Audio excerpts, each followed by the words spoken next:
Hi, and welcome to Mother's Quest, a podcast for moms like me ready to live our own truly epic life. I'm Julie Neal, a life and leadership coach, community builder, writer, and mom to two high-energy boys who challenge me to grow into my best self. Mom!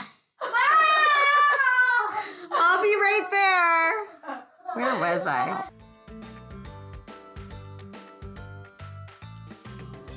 I'm honored to invite you along for this conversation with my speaker coach and friend, Alexia Vernon, about the responsibility we have to clarify what matters most to us and to speak our truth. Recorded the afternoon before Election Day 2020, this episode arrives at just the right moment because no matter what comes next, we understand more than ever now the importance of using our perspectives, our stories, and our feelings, the full range of them, to deliver our message and create change. I first met Lex during a workshop she led at Camp GLP, Good Life Project, and became instantly drawn in by her experience and presence. Branded a Moxie maven by Obama's White House Office of Public Engagement, Lex is a renowned speaking coach to entrepreneurs, coaches, and influencers who want to spread their bold ideas, grow their businesses, and advance their thought leadership. She supports thousands of speakers through her training, events, and mastermind, speaks at Fortune 500 companies, TEDx, and at the United Nations. And her advice has been featured by CNN, NBC, and CBS, to name a few. She's also the author of the award-winning book, Step Into Your Moxie, the host of the Moxilicious podcast, and the creator of the popular LinkedIn learning course, Communicating to Move People to Take Action. Last year, I had the honor of hosting an Improv for Speakers event Lex led, and then serving as an ambassador and affiliate for her signature speaking program, the Spotlight Speaker Accelerator. Halfway through the program, we found ourselves in the midst of a global pandemic, wondering whether our messages and voices still mattered, but showing up anyway with Lex as our guide. Another member of the Mother's Quest community who kept showing up, someone I deeply admire, is the Mom Center's Graeme Seabrook, who brings us this episode's dedication. Hi, Julie. I want to thank you so much for inviting me to do the dedication for this episode. I'm Graeme Seabrook, the Mom for Moms, founder of the Mom Center, a private social network for moms, and the only place online where you always want to read the comments. For the last 3 years, I've been helping moms reconnect to their own personhood in the Mom Center. And a huge part of that is finding their own authentic voice. Who are you really once you peel back the layers of conditioning of patriarchy, conditioning of capitalism, conditioning of white supremacy? How do we peel back those layers to discover who we are as people and who we want to be as mothers? What is it that you need to say? How do you share your authentic self with your children and your family? These are all questions that I support moms in discovering the answers to in the group. And so many moms are terrified by the world that we are handing off to our children. And that terror is real. And so is the power of a mother's voice, a mother's truth. I firmly believe that mothers have the power to radically change the world for our kids and for all kids. Now, this year has been a pivotal one on so many different levels. But for me personally, it was Lex's Speaker Accelerator course that led to a breakthrough in my own voice. She helped me realize that I had been holding back, even while urging other mothers on. And she gave me space to explore that, even when it felt like the world was tumbling down around us. As a consequence of the doors that she helped me open inside myself, I've been able to take better care of me, of my family, and of the moms around me. The Mom Center is growing, and so is my voice. Thank you, Lex. Thank you so much. Graeme, I'm so inspired by your message about the importance of mothers connecting to our personhood and authentic selves. And I'm thrilled that your experience with Lex has helped your voice and impact grow. What Graeme shares is happening for her is what Lex calls stepping into your Moxie. She says when you step into your Moxie, it means that you have the ability to walk into any room or onto any stage and speak up for yourself and the ideas and issues that matter most to you. And you know that when you use your voice, you move people to take action with what you have said. In this episode, Lex gives us so much stepping into our Moxie wisdom by generously sharing stories from her epic life, from speaking the truth about her sexual abuse as a young child to the spark moment that helped her realize she wanted to coach women on their speaking, and the way she has given herself permission to feel her feelings again and again, especially as she faces a current health challenge with thyroid cancer. In addition to offering us this conversation, Lex is serving as the Mother's Quest ambassador in the private Facebook group this November and leading a free upcoming virtual workshop called Discover Your Secret Sauce as a Speaker. I will be tuning into all of this as I follow my commitment to Lex's challenge for us to think about in 2021 and beyond what one idea, more than anything, we really want to be known for, and how we can start moving into conversations more clearly speaking up for that idea and doing it unapologetically. I hope you'll join me in stepping into our Moxie and speaking our truth. I'm Julie Neal, and this is Mother's Quest. Lex, welcome to the Mother's Quest podcast. I am so honored to have you here, and I feel like this moment is exactly when I need to be in conversation with you. So thank you, thank you. My pleasure, and you and me both. I couldn't be more thrilled to be having this conversation with you today. So we are recording on the day before Election Day, 2020. And if ever there was a moment to make space for a conversation about the power of our voices, the importance of our messages, how we can tap into that, and also how we can manage feelings of anxiety, which is running so high, and really transform that, it would be today. And you are one of the most powerful guides I have found on my quest the last few years for all of those things. So yeah, thank you for being you and for the ways in which you are so generous in what you offer. Thank you very much for that. I have to say one more thing before we get started. This is a moment of full disclosure and transparency. This is the second time that we're recording. And we recorded a week or so ago. And something happened during that recording that has never happened to me before. I was really concerned about my son, my teenager, who was in the midst of something that was really challenging for him.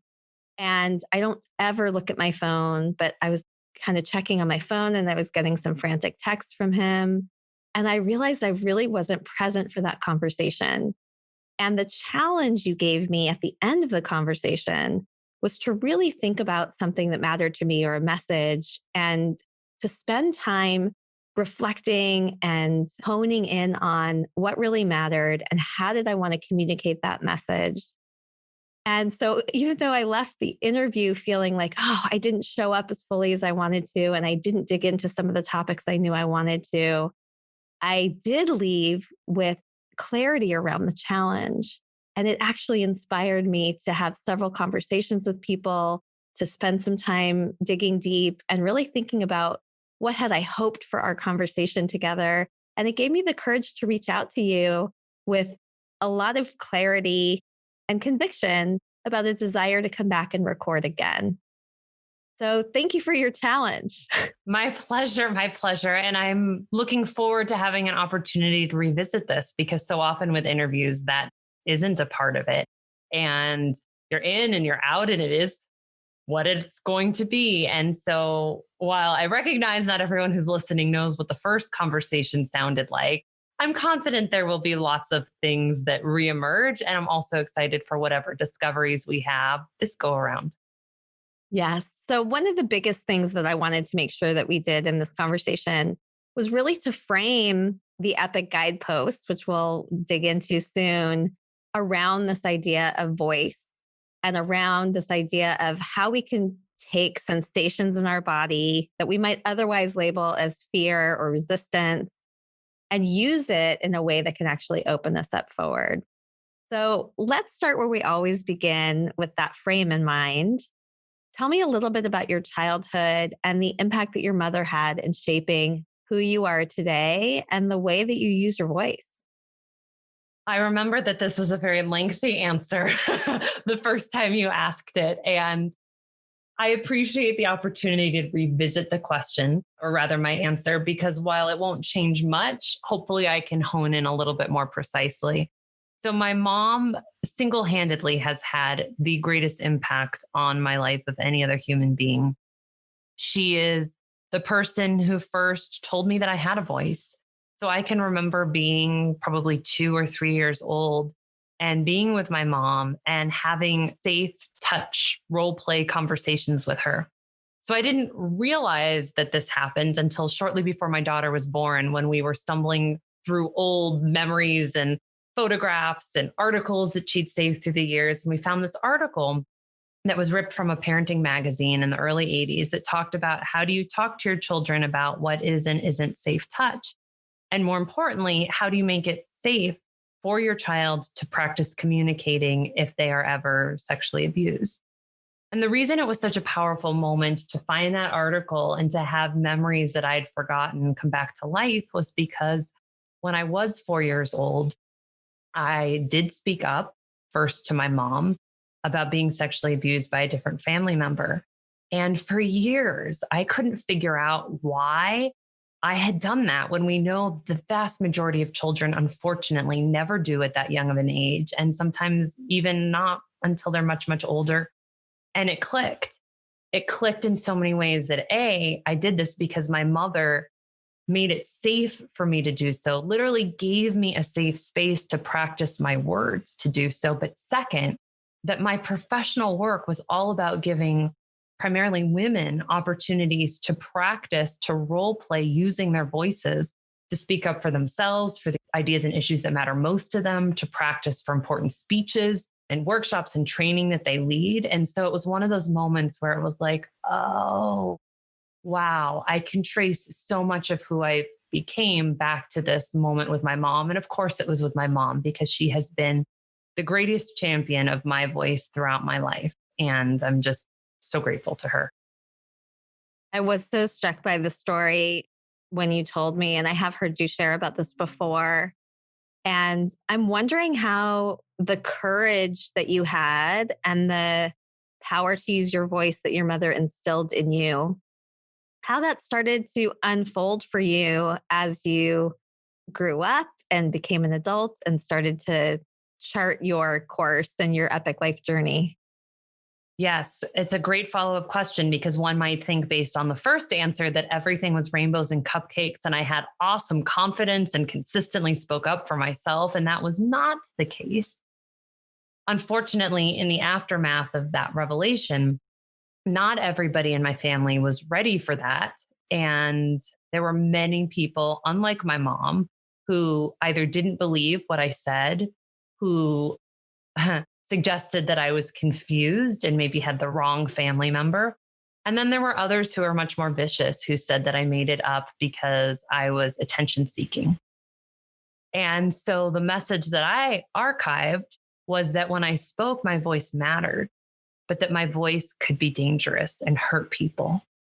And so I spent a lot of my childhood, and this also resurfaced early in my career, being really quiet, over preparing for any opportunity when I would speak up, like writing down every single word that I was going to say, trying to control every single outcome.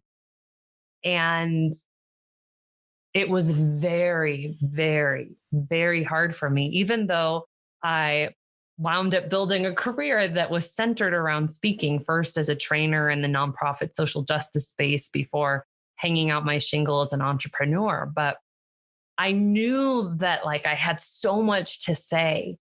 And so I couldn't shirk the responsibility to, like, put myself in these situations where I wanted to speak up, but I had no paradigm for how to do that in a way for a long time where I actually would allow people to see me. So I was horrific about making eye contact, which, for people who know me, know, like, I'm an intense eye contact person. Like, I really want to see people and I want to give them permission to see me. But that took a long time.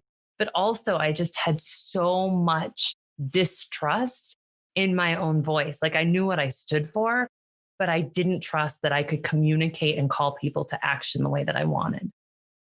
First of all, I'm over here just kind of I can feel myself getting tense and just so angry about what you had to experience after you used your voice, and holding so much appreciation for your mother for continuing to champion you. And I'm also holding curiosity around what shifted for you then. It makes so much sense that you would take in that message about, oh my God, my voice really makes an impact. And also, this felt scary.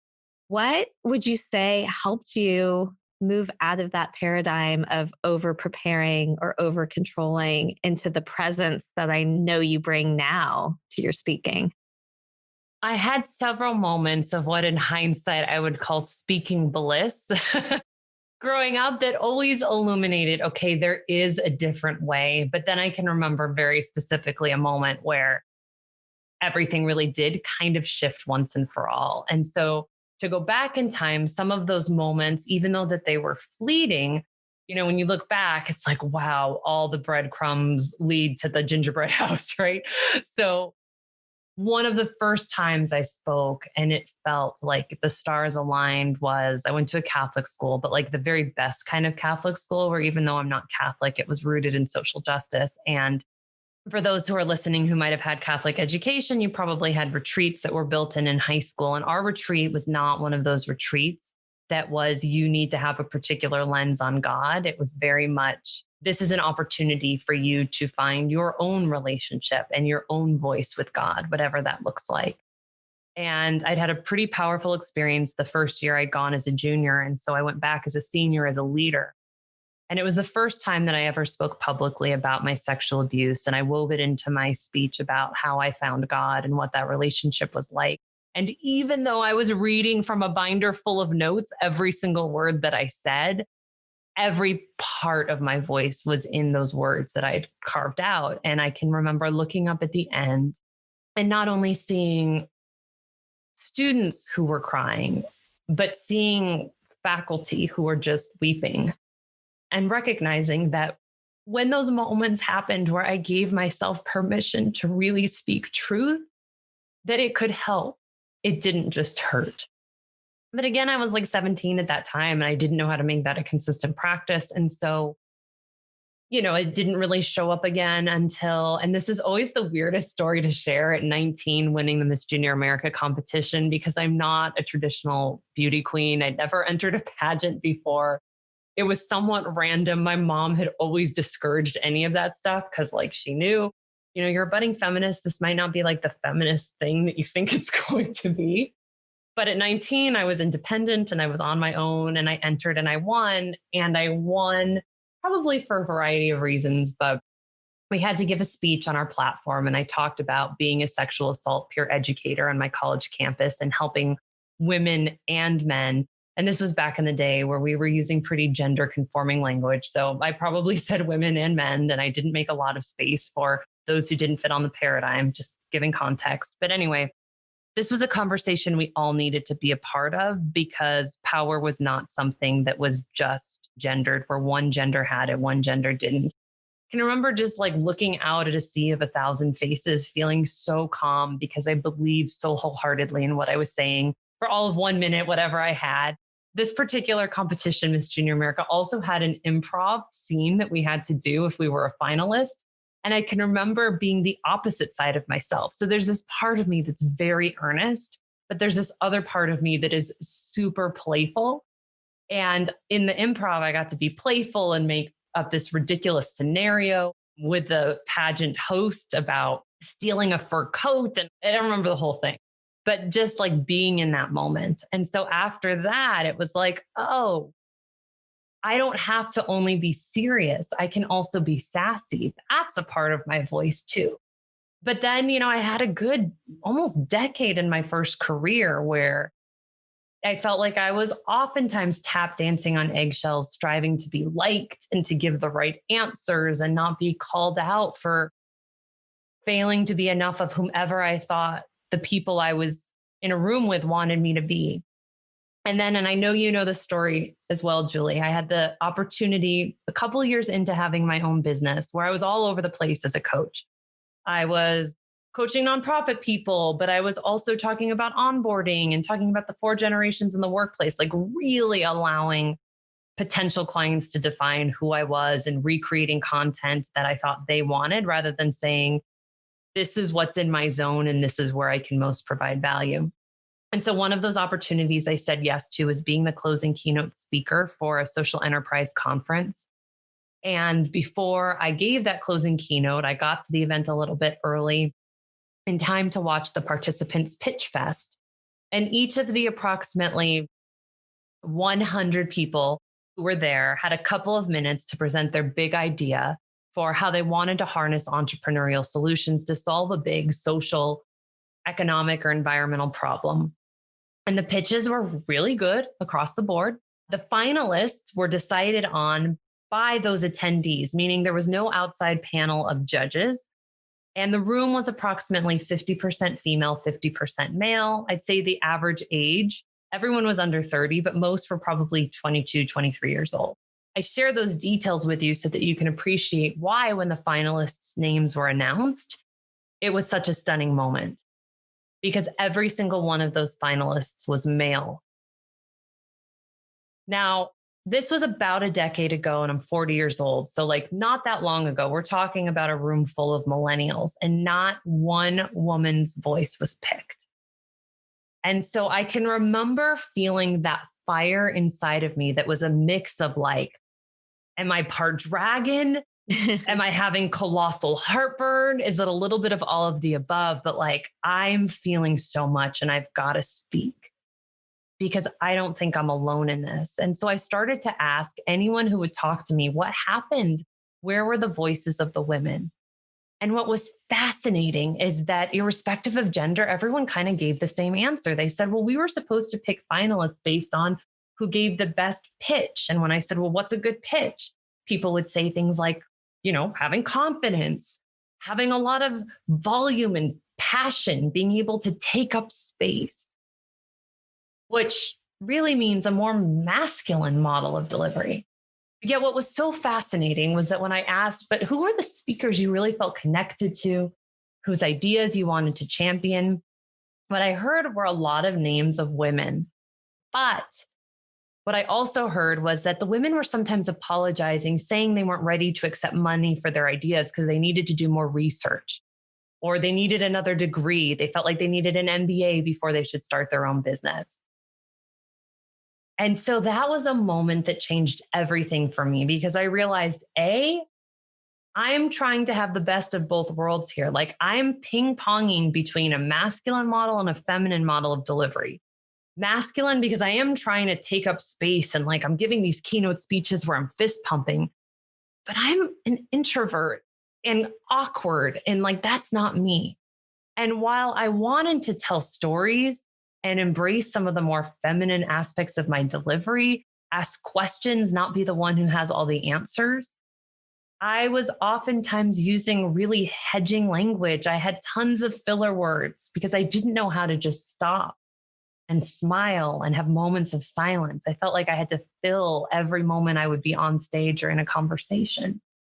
And I realized I'm not the only person who's struggling with this. Clearly, here's a room full of women who not only haven't gotten it right for themselves, but there's a whole lot of education that just needs to happen in this audience because nobody is validating the women's voices here. And that's when I realized the work I am meant to do is to help women get comfortable with visibility, identify and hone through language the ideas that they want to be known for, whether that's in conversations, whether that's in speeches, whether that's in pitches or negotiation.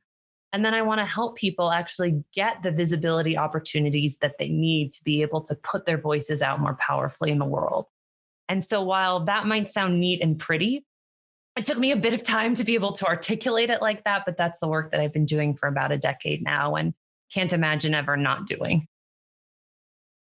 I resonate with so many of the things that you shared.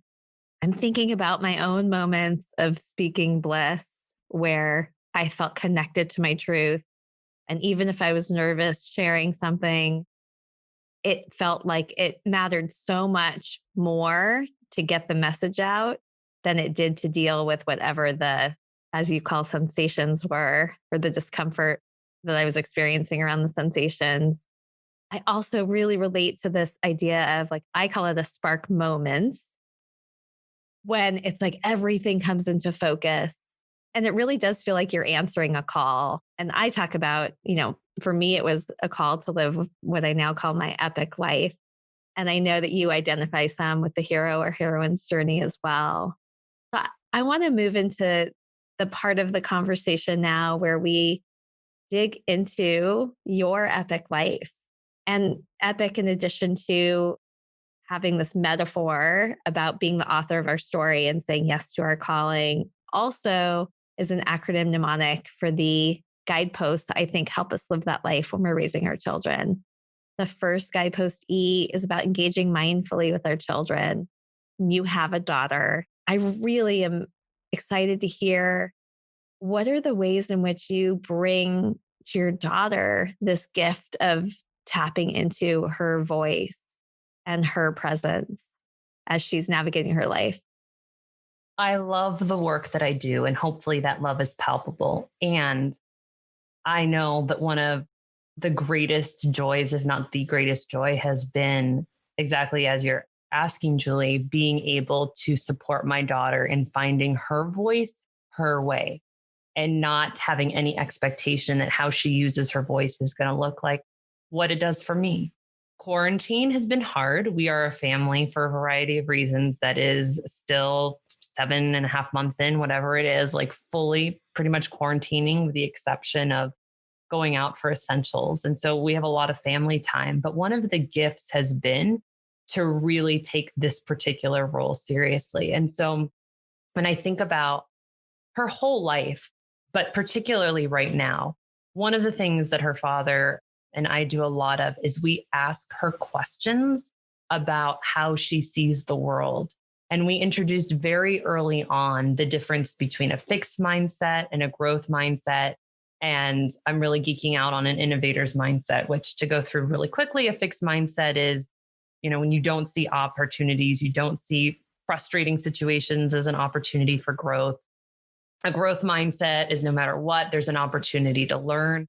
But the innovator's mindset, which gets a lot less conversation, is that we not only can possess a growth mindset, but we can find solutions through a mix of faith and elbow grease to the questions that are eluding us or to the problems that we're experiencing. And so from an early age, we talked about social issues. So she has been watching political debates throughout this whole season. And we do a lot of exercises afterward where we don't tell her what to think, but we simply ask her questions.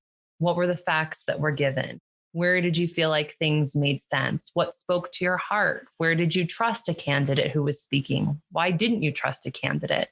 She's been very involved in terms of conversations we've been having about race and anti-racism and what that means, but also about other markers of identity. So very early on, we had honest and open conversations about sexuality and about sexual orientation. And so she's asked lots of questions, not only about her body, but about different people's bodies and about feelings she feels in her body for people and what that means. And so we've always tried to create a space where she could ask any question and be met with love and an honest answer, giving her the answers that she is prepared to be able to handle. And so, not too surprisingly, she's also started to pursue her own opportunities for her voice. She wanted to enter a pitch fest over the course of the summer online because she wanted to raise money for this robot, which happens to have the name Moxie because the universe is always throwing us cosmic winks. So she saw in one of my magazines this robot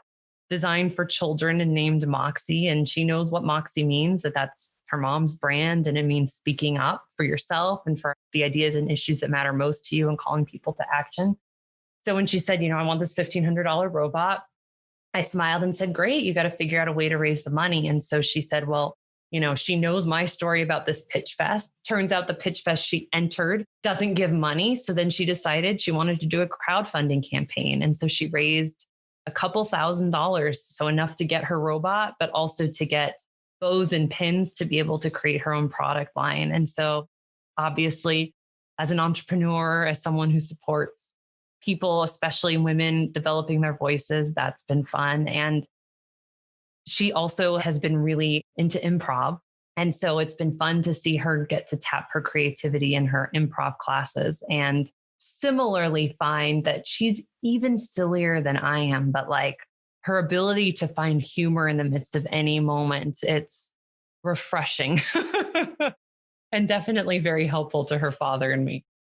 Amazing. I'm smiling from ear to ear over here because I follow you and I've been able to see some of the images of her. And I think it's remarkable what she's doing. How old is she now?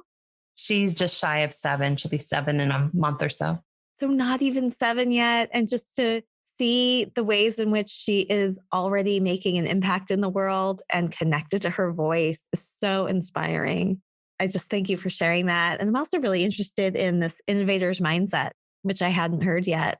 Outside of this, I can send you a link to some good stuff if you want to put it in show notes as well for people who might be interested. Yes, let's make sure we include it in the show notes.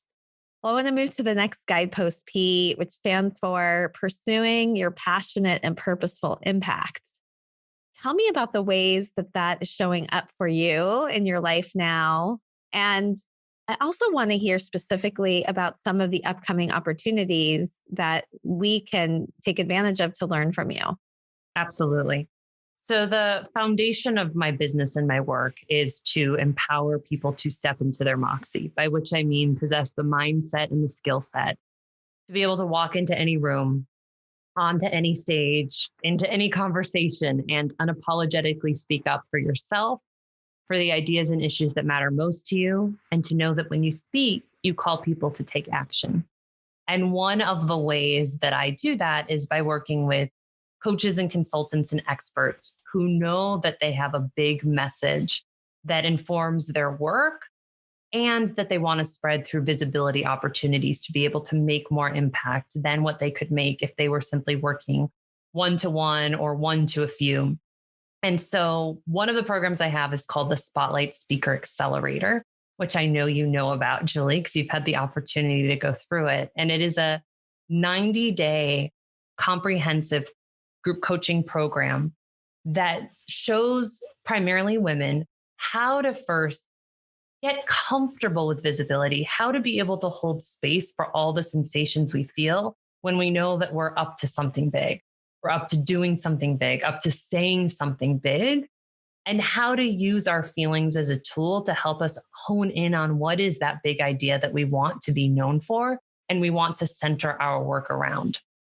Then in the next phase of the group coaching program, we look at how do we create a signature speech that can work if we're giving a speech in the traditional ways of being live in front of an audience, but also can work just as well as a transformational presentation if we're delivering it online.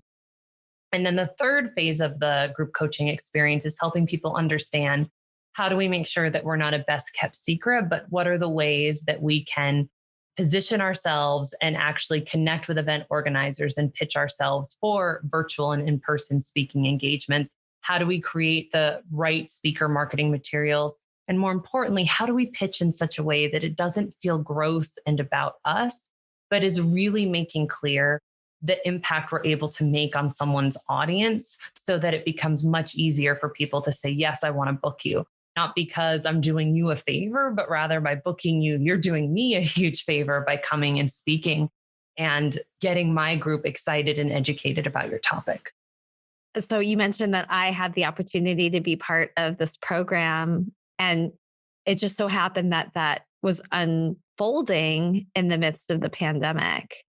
It's funny, I have this deep memory of actually sitting out on my deck while I was listening to you and watching you coach and having you coach me and realizing there was this like reawakening of connecting me back to my voice.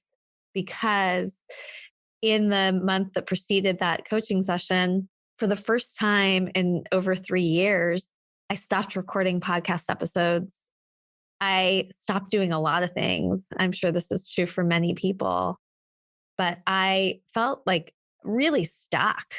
And I really questioned, like, does my voice even matter? Like, what is it that I'm even doing? And because of that time and space with you and with the other people and the community that you build through that process, I reconnected and I reclaimed my life in many ways and got back to recording. And you really helped me create the special Mother's Day episode, which then led into the Mother's Quest Manifesto Challenge, which I reclaimed, and everything that followed, including the episodes that I've released now connected to the election. All of that was rekindled in that space and time that I had with you and the community that we were building. Not sure if you know that, but thank you. I knew some of it from what you shared, but not the full journey. And thank you so much for sharing because, like so many people, I've definitely had moments of profound terror, of sadness, of grief throughout the pandemic. And I've also had some moments of great joy. Being able to do this work feels like everything that happens in life comes through the lens of voice.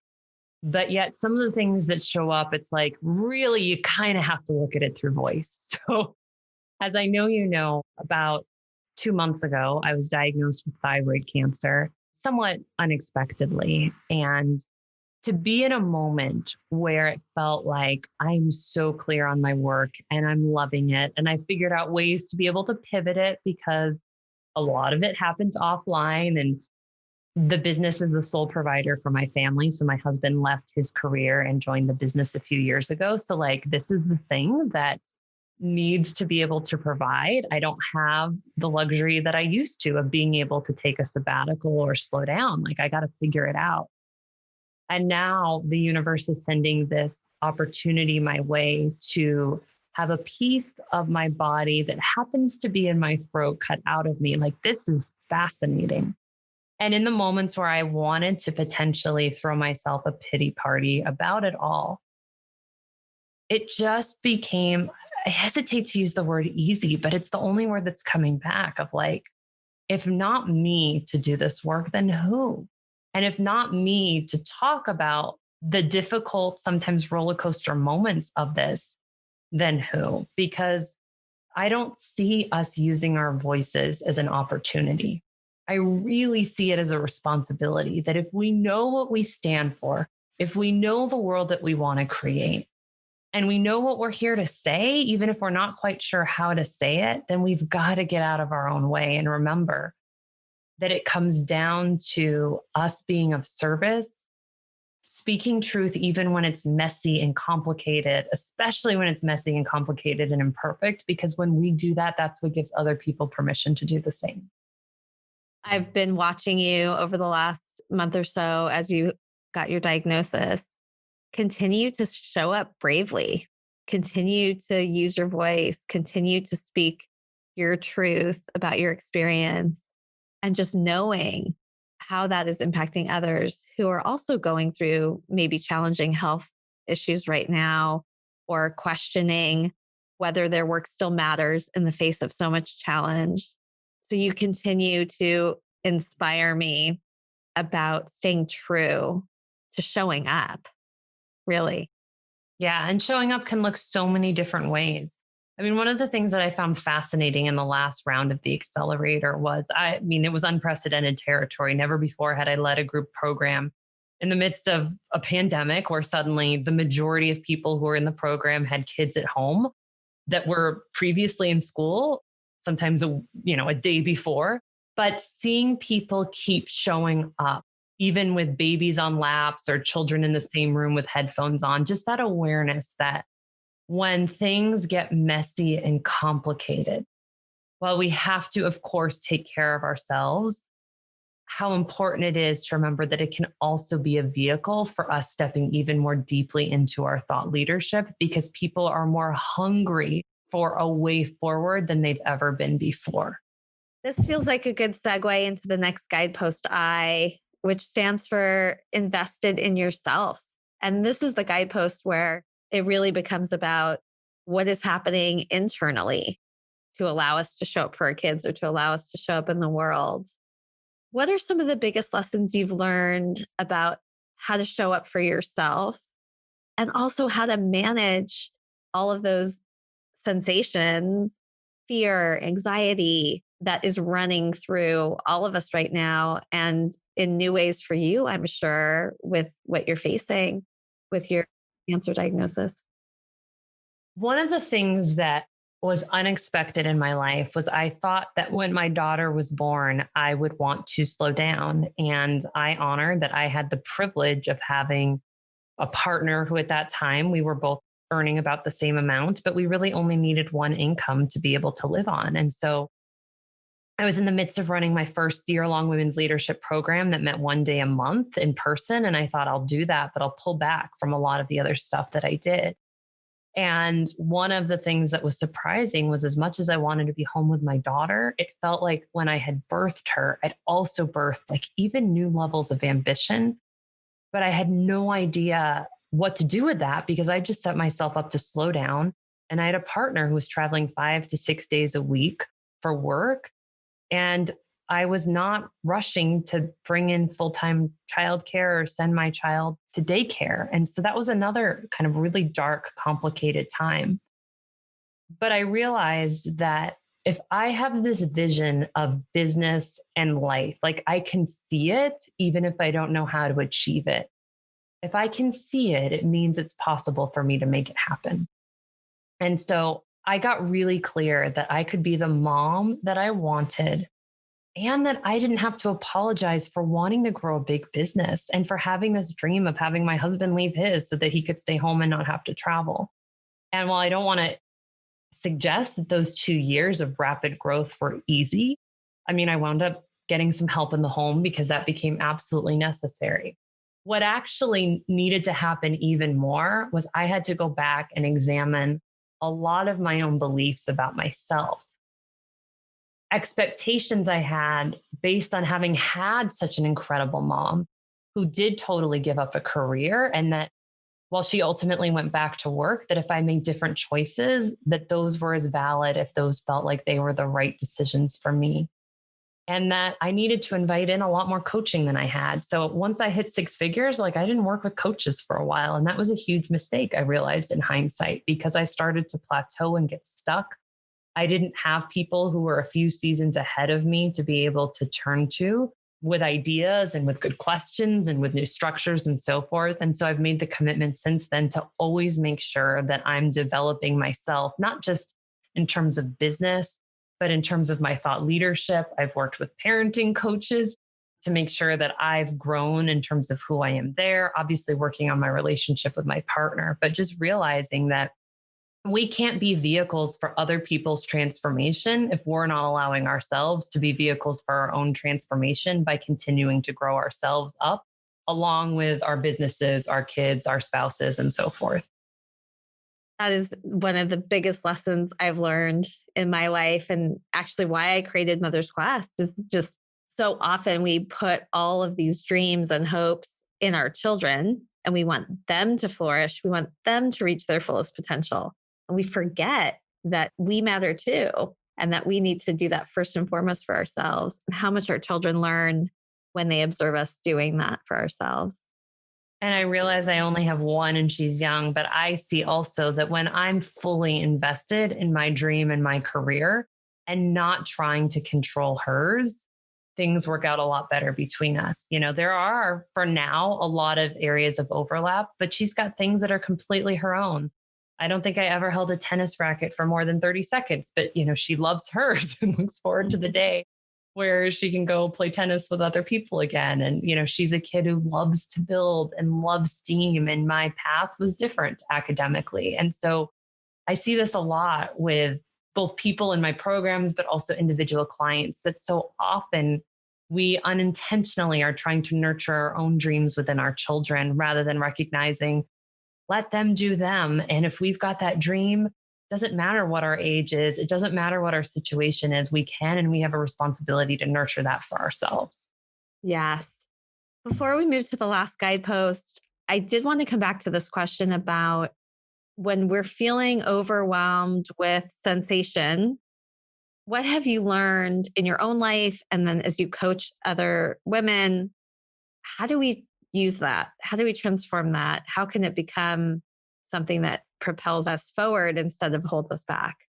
Yeah, the Cliff Notes version of how I talk about this in my training and work is to begin by changing how we describe what we're experiencing. So, the biggest problem I found with myself, and I've seen this with clients, is that when we're feeling all that stuff, we call it fear or we call it anxiety. And we might be very loving about that. Oh, I'm feeling fear. Oh, I'm feeling anxiety. I just need some more self love. But the problem is that that statement is often factually false. Now, if we're seeing a critter that could bite us and we have 10 seconds to make a decision before it bites, like I'm down with calling that fear or anxiety. But oftentimes we're talking about it in those moments when we're on the cusp of doing something big, of saying something big, when that's just truly objectively sensation. It's our body's way of indicating we're in the game, or as Brene Brown would say, we're about to step into the arena. And it's important to have that critical mindset shift so that we can actually start to express gratitude for all the feels, because it means that we're on purpose rather than circling around the perimeter of the purpose. And from there, it becomes a whole lot easier to do the more subtle tactical things of being able to breathe through it, of being present with it, of not trying to numb out or distract ourselves. It comes down a lot to breath work. So in my training, I talk a lot about how do we breathe when we speak. Subtle things like putting in ample periods at the ends of sentences, whether they're sentences we're thinking to ourselves or whether they are sentences we're speaking out loud. Understanding punctuation like commas so that we set ourselves up to breathe in our thoughts, but to also breathe when we're communicating. Because when we slow down that way, our heart rate slows down and we're able to physiologically shift what we're feeling in our bodies to come back to a place of calm. Wow. Okay. This is one of those moments. It happens in every interview where I know I'm going to go back and rewind and listen to this part like 5 times. So much goodness here. And interesting things that I'm noticing. I even brought to my life today. My youngest actually went back to school. He's in a very small school with a small class size, and they're going to be doing a lot of their learning outside. Today was the first day since we've been sheltering in place. And on the way, he was just saying, I'm really afraid. I'm really nervous. I'm really feeling a lot of fear. And I talked to him a little bit about, yeah, you have a lot of feelings. And also, there's probably a little bit of excitement. So just creating space for like being present with what's there, but also looking at the way that it may not always only be the negative emotion that we typically attribute it to. Absolutely. And what an amazing opportunity to be able to educate our children on that. So, my daughter is someone who, probably because of her genetics, is wired to feel a lot as well. And the transition to school initially, because she'd been home full time, was an intense one for preschool. And I had no idea if this would work or not. I mean, I definitely talked to her about sensation. And so that was a part of her vocabulary very early on. She knew how to distinguish, but just because we know something doesn't mean we can do something differently. And so I taught her tapping or emotional freedom technique really early on. And it's not something we've had to return to a lot. I mean, fortunately, she has really shifted her relationship to sensation for the most part and is in a much better place. But I remember this episode on my podcast hasn't aired yet, but I suspect it will be airing right around the time that ours does, Julie. So she interviewed me recently on my own podcast about social justice. And somebody asked her a question about how she handles her own sensation. And she talked about tapping. And it was one of those moments was, as a parent, of just like crying of like, oh God, I did something right. Like someday she might be in therapy and talk about all the things I didn't get right.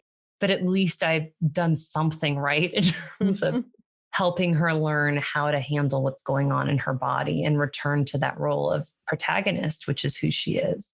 But I think this is a huge area for us as parents, is helping our children not only with their voices, but helping them realize it's okay to feel hard things. Oh my God. I need this lesson so deeply. I just feel myself tears welling up just hearing that and taking that message in because of some of the things that are happening with my teenager right now. And just really creating space and permission to feel our feelings and also maybe to look at it from some different angles. And I mean, really, we're probably all going to need this for the foreseeable future. By the time this airs, we may know who's president, and we may not like what that answer is, depending on who we are. And having to be present with those feelings, knowing that as much as we might like to pretend that the pandemic is nearing its end, it isn't. And so, how to be with those feelings.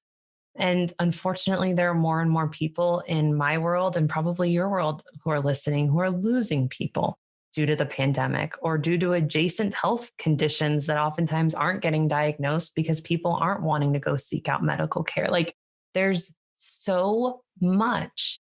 And for our children, it's tenfold because while they may not have as nuanced of a context, they're still feeling what we're feeling, or in some cases, they're feeling what we're not giving ourselves permission to feel. And then they have even less tools than we do.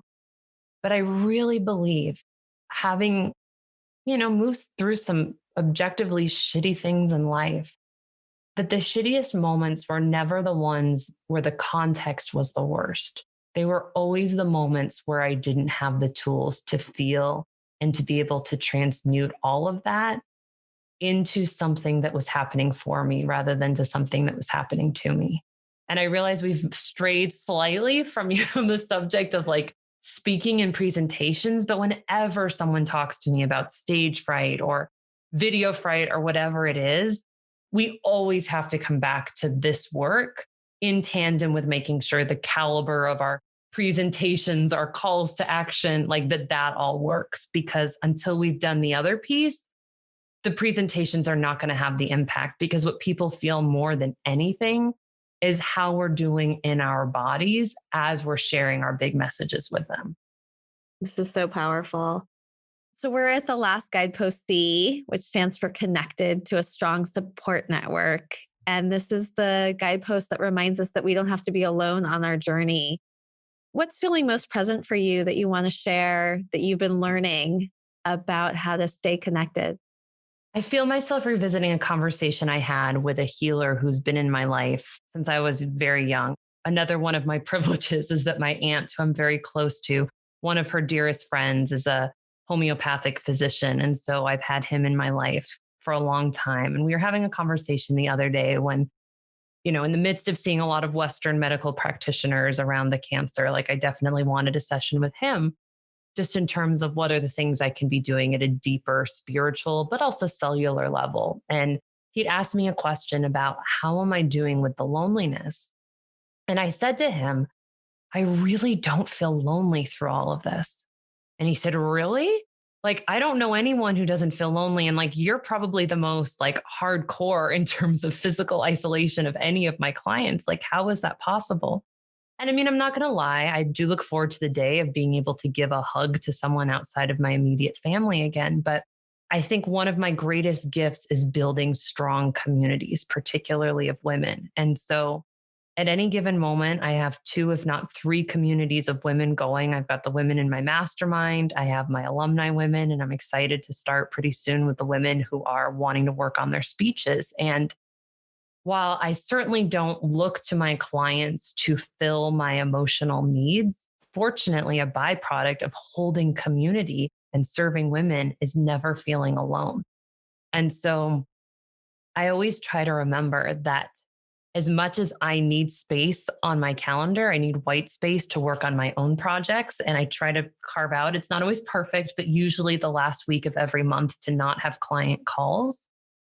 Interestingly, the weeks that I have to do the most self-care and work on myself are those weeks where I don't have clients, because sometimes I can energize my own thoughts of self-doubt more during those weeks because I don't have the gift of being able to show up and serve other people.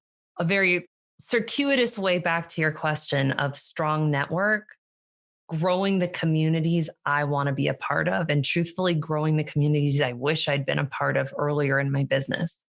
Oh, I just completely agree with everything you just said.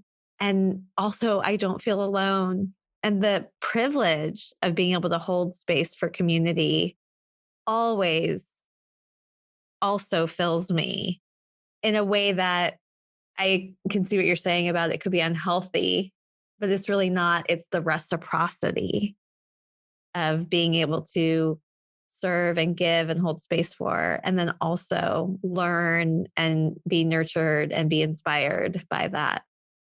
So powerful. Well, we're at the end of our conversation, and this is the moment where you can give me and anyone listening a challenge. And I want to invite you to possibly bring back the original challenge, which had us record this second conversation, which just felt so magical, or bring something else forward that's feeling present for you. I'm going to expand the original challenge so that it has two parts. And I'm actually going to give some pre work to the part you described earlier. And then, of course, I'll talk about the second part. So, by the time you are listening to this, if you're listening to it when it drops, we are inching closer to 2021, which I don't care who you are. I would imagine you are looking forward to the opportunity to have a fresh start. I want you to think about, as you get closer to 2021 and beyond, if you could really be known for one idea that could positively, perhaps radically make impact in people's lives, businesses, on health, career, whatever your sweet spot is, what's that one idea more than anything that you want people to know you for, but you want them to know you for it so they can be positively impacted by that idea? I'll give you an example. For me, the big idea at the center of everything, like the work might be about empowering voices, but the idea that's really central is that if we want to be able to speak up consistently, we need places to role play, not ruminate, not think about it, but we need to be able to practice the words, the phrases, the calls to action, because that's going to create the comfort to be able to move through the discomfort of actually doing it. So I'd love for you to noodle on. This isn't something you might know by the end of this episode, but like, what is that idea? Because if you are somebody who's wanting to step more boldly into thought leadership, whether that's through speaking, through podcasts, through interviews, through writing, whatever it is, if you can know what that idea is, it will become a wonderful filter for the opportunities that you choose to go after, as well as the opportunities that you allow yourself to call in.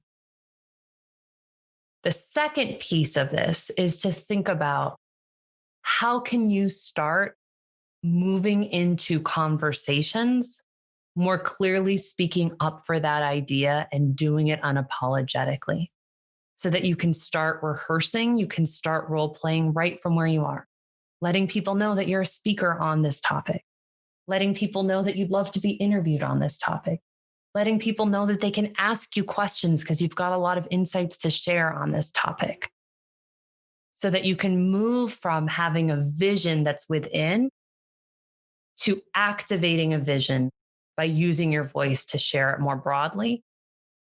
That's what I would love to see for you as a listener. Okay. Yes, yes, yes. This feels very timely.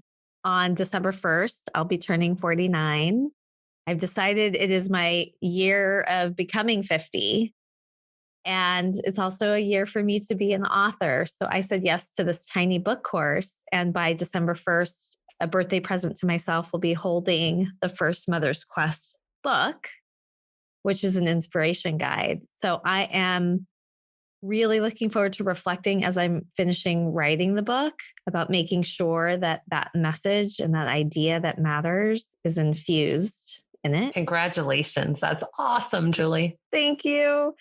And then I also think it's time, the podcast will be on a little break. I take a break every year. And I think it's time for me to be in conversation on some other platforms and to bring the book forward. And so this feels like the perfect way for me to get clear about that and to start asking for space to come and share. So thank you. This is perfect timing. And I know it will be for many people listening. Okay. Well, we're at the end of this conversation officially. And this is the moment where we can share what we're taking from this time together and also bring forward any acknowledgments that we have for ourselves or one another. What's coming to you? My biggest takeaway for sure is that in those moments where we might have that instinct to hunker down and go quiet, that we need some of that. But one of the things that has served me really well is discerning, when do I need rest and renewal? And when am I seeking something that can only come from speaking up, and not making sure that I am, or rather preventing myself from hiding, when actually what I need is permission to say yes to the discomfort and move through it. It's something that I've definitely been in the space of a lot lately, where I'm feeling so much and I'm resting more than I ever have, but I'm also giving myself permission to talk more about my personal life than perhaps I ever had. That's great. That's beautiful. I think I'm leaving with so many gifts from this conversation. The first gift actually came even before we pressed record today, because it was the gift of allowing myself to feel the discomfort of what had happened in our last conversation and what didn't feel aligned for me about how I was showing up, and to speak my truth to you. And what unfolded now, there were so many messages that I really needed to hear and that spoke to me so deeply about permission to feel, permission to speak our truths, but also responsibility to do that, which feels so essential, regardless of what happens with this election. We all need to continue to do that. And then so many lessons about how to take all of that and bring it into my parenting and help my children to develop those tools to feel fully, to examine what they're hearing and what they're feeling, what they're experiencing, to tap into their own voices and to use it. So thank you, Lex, for all of those gifts. My pleasure. Thank you for doing such a great job of reflecting back for you the top takeaways from what I shared. Yes. And I can't close without this curiosity. I'm wondering whether you noticed anything different in the way that I showed up in this conversation versus the other one. Oh, absolutely. It's fascinating because if you had told me that your son was going back to school for the first time, I have forgotten that. But it felt like I've got all of Julie and she's not being pulled in different pieces from her littles right now. And so I appreciate you recognizing, I know I can be in a place where I'm all in. And sometimes for us, that's when the children are out of the house, or just when there's coverage, or when they're involved in a class, and being able to give me the gift of your full presence. Thank you. I feel like I'm just taking so many things from this that will continue to have ripple effects. And then also, I will make sure to put in the show notes all the ways that people can reach you. If you're listening to this episode now and it's the month of November, Lex is ambassador in the Mother's Quest Facebook group, which is a free Facebook group, and she'll be bringing lots more insights and tools. And then lastly, can you just share, Lex, there's also a special free master class that you're going to be offering. Tell us a little bit about that.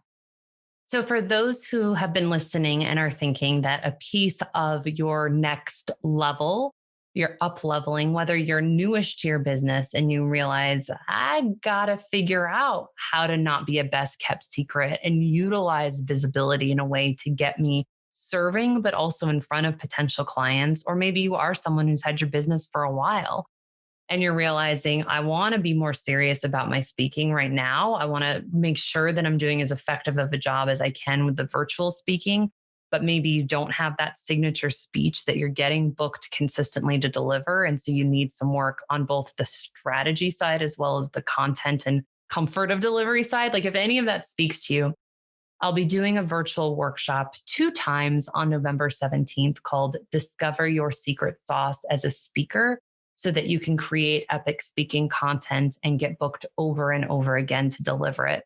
And I call it a virtual workshop very deliberately because I do a lot of coaching with those who show up live on it, laser coaching. It's not a webinar where I'm hiding behind slides, talking at you and giving you a bunch of theory.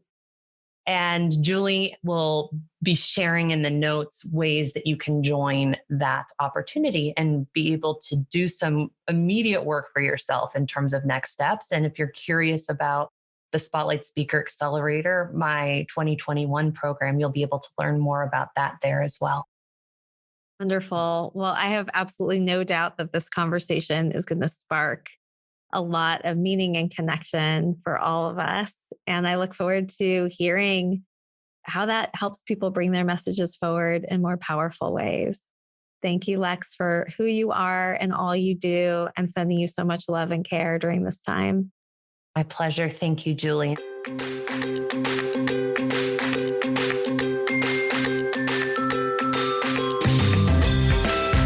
Thank you so much for coming along with me on this episode of the Mother's Quest podcast. I hope this conversation sparked something that will help you live your epic life. If you'd like to get show notes and learn more about how to join the Mother's Quest community, visit mothersquest.com. And while you're there, I would love it if you would follow the prompts to subscribe, leave a review on Apple Podcasts, and help us to spread the word. I want to end with some words to help light the way on your quest. Seize the day, love your people, honor your gifts. Until next time.